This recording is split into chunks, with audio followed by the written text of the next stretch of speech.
Look, I like kindness. I'm pro feelings. But in the Tiger household, every disaster ends with a duet and a cuddle. Daniel throws a wobble, and the adults whip out the ukulele like it's a police badge. Sir, I'm going to have to sing to you to calm you down. I'm going to walk you through 7 moments where Daniel kicks off and the parents flannel it. Then, we're going to talk about how the parents infantilize him during the whole Big Brother arc, effectively turning Daniel into a big fat baby. So smash the hype button, sit back and relax, and welcome to the final Battle of the Brats. Lucky's behind me, let's go!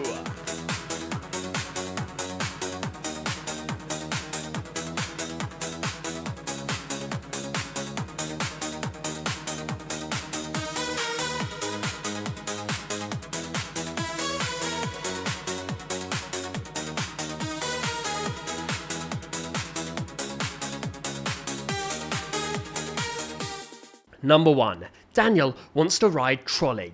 Picture it. Front step, family ready to go, Daniel's already got the theme song in his head. He's revved up for the trolley. Then Mum drops the bomb. No trolley today because baby Margaret needs a stroller nap. Daniel's face goes full storm cloud. No! I want to ride Trolley. Come on, Daniel. Let's walk to Prince Wednesday's. Margaret will nap and we'll get some exercise. I don't want to. I want to ride Trolley. Quick reminder to hit subscribe if you're enjoying the video so far. Thank you. What Mum does. Sings. Invites him to stomp. Praises him for feeling better. Stomp 3 times to help yourself feel better. What she doesn't do, hold the line without turning it into a musical. There's no, if you argue again, we're setting off now, end of. It's all emotional Pilates. Stretch, breathe, and congratulate. Mate, it's transport, not therapy. In Britain, if you did that outside, your mum would give you the glare, the national symbol for wrap it up. Not a chorus line. You don't get a glee number every time you don't get a right. Number 2. Daniel can't get the cookies. We're in the market with Dad. Daniel clocks the biscuits. Dad says no like a reasonable adult. Daniel puts his soul into the wine. I'm sorry, Daniel. The answer is no. But I really need the cookies. I know you really want those cookies, but you don't need them. What Dad does turns a tantrum into a breathing exercise with bonus applause. What he doesn't do, pair no with a consequence. There's no keep it up and we leave the shop. We already have cookies at home. We don't need these. But I really want them. What should have been a shopping trip turns into a Dad TED talk on stomping. Meanwhile, Daniel learns a spell. Say, I feel mad, stomp thrice, and bing, no consequence, unlocked. Number 3. It's time to go, Daniel. At a friend's, Daniel is mid-ocean fantasy, flapping about as a sea turtle. Dad arrives. Time to go home. It's time to go home. Hi, Dad. I'm not Daniel. I'm a sea turtle. See my shell? Well, hello, sea turtle. It's time to go home for your dinner. But, Dad, I don't want to go home yet. Daniel digs his heels in like he's paid council tax on the living room. You'll get to pretend again very soon. I don't want to go. I want to keep playing. Nerd, you're a fucking nerd. You're a fucking nerd. And no one likes you. What Dad does, negotiates. Every time. One more thing. Next scene, same tactic. What he doesn't do, teach, we're leaving because we're leaving. You can validate the feeling and move the child. So choose one more thing to do. The one more thing policy, that's how you raise a tiny union rep. By high school, he's going to be bargaining for one last TikTok scroll every frickin' night. Number 4, no sand in the house, Daniel. It's bucketing down.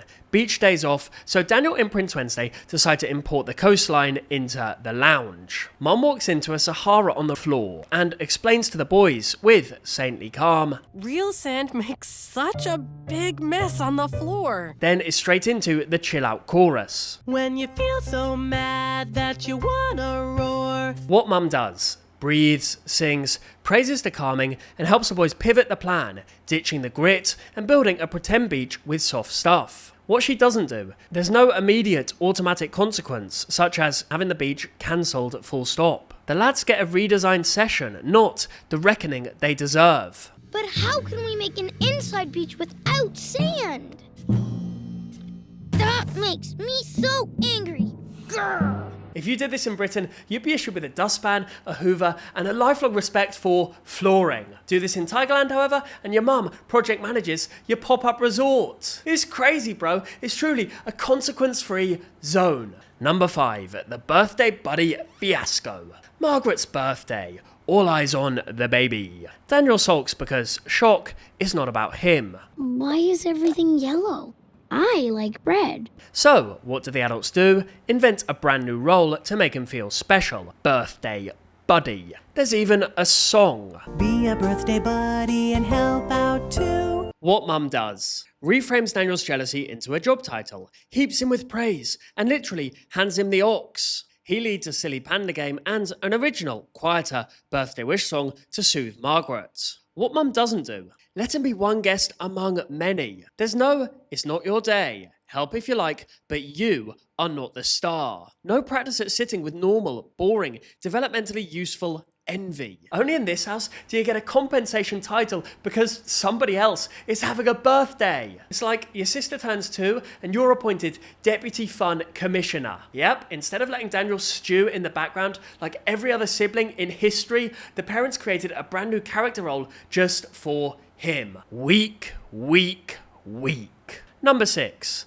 Margaret messed up our restaurant. Daniel's doing pretend restaurant with his friends. Baby Margaret steamrolls the set like a tiny Godzilla, cups flying, plates on the floor. Daniel summons Mum as a witness. Mom! What is it, Daniel? Look, we were playing restaurant and Margaret messed it all up. Then the song. I see. What Mum does, validates, then hands the problem back to Daniel. You include the baby, you adapt the game. What she doesn't do, put any baby-proof boundary in place. Parallel toys, high chair tray, 5-minute redirection. The solution is floor restaurant. Embrace the wreckage. Forget playtime. Daniel's running crisis management for a 1-year-old. Yeah, I think this episode was before Margaret's birthday, so she's technically 1 year old in this one. Anyway, Daniel learns that his fun exists at the mercy of a toddler, and it's his job to make it work. Mum Tiger, sometimes the rule's gotta be Margaret watches, you lot play. It's a little thing called structure.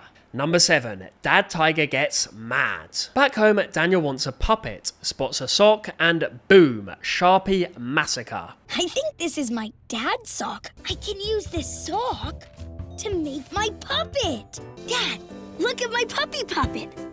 I made it from a sock. You turned my sock into a puppet. Grr. What Dad does, he shows great calmness, and fair play to him for that. I'm calm. Let's talk about this. What he doesn't do, any actual consequence. Daniel destroyed Dad's property and got a reminder, a song about love, and a green light to the puppet show. Please ask next time is what you say when someone borrows your hairbrush, not when someone defaces your clothes. At least swap chores. Since you customized my sock, you can help me sort the laundry for 10 minutes, you might say. Action should lead to an outcome, not a bloody ballad. Why is Daniel such a baby? The episode's Time for Daniel and There's Time for Daniel and Baby Margaret too centered on Daniel struggling when parent attention shifts to Margaret. Across this new baby run, the grown-ups wrap everything in reassurance and songs that soothe rather than grow. It peaks in the Come Play Family clip. Daniel and Katerina are playing family. She hands him the big brother role. Daniel swerves it like a parking ticket. I don't want to be the big brother. I want to be the baby.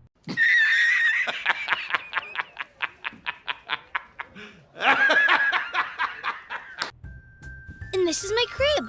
Wah, wah, I'm the baby. You disgust me. This whole arc pitches big helper in your family, but Daniel literally opts out and nobody says, alright, but you're not a baby. Daniel is 4, yes, but he's not 4 months. And yet, the narrative pats his regression on the head. It's like, good choice, Daniel. Being a baby is valid. It's understandable that Daniel feels that way, but the narrative needs direction. Something like, yes, you can feel little, but you're still the big brother, act like it. What the show could do without losing the nice. Keep the kindness, keep the songs, add the spine. Trolley tantrum. Stomp if you must, and we're walking. If you argue again, you ride in the stroller next time. Cookie crisis. You can be mad, but we're not buying the biscuits. Keep it up and we leave the shop. Leaving the playdate.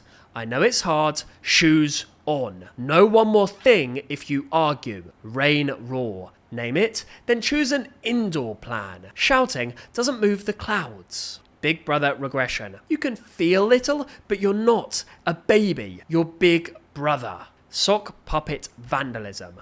Great creativity. Now fix it. Help dad pair socks. Actions lead to consequences. This isn't about being cruel, it's about teaching children cause and effect. Empathy and limits. Love and standards. Yes, standards. Remember them? Final roast. Daniel, the world is not your trolley and the universe does not yield to your stomping. Mum and Dad, you're sweethearts, but you're truly running Spotify for sulks. You don't have to soundtrack every bloody wobble. Sometimes the kindest sentence you could say is no, not now. So, here's the only jingle this neighbourhood needs. Short, sharp, and sung on the way to the corner, not instead of it. When you break a rule, it's true. You sit out, then make it new. Ooga mooga, sure. After the boundary, not before it. Well, that was a rant, but it needed to be said.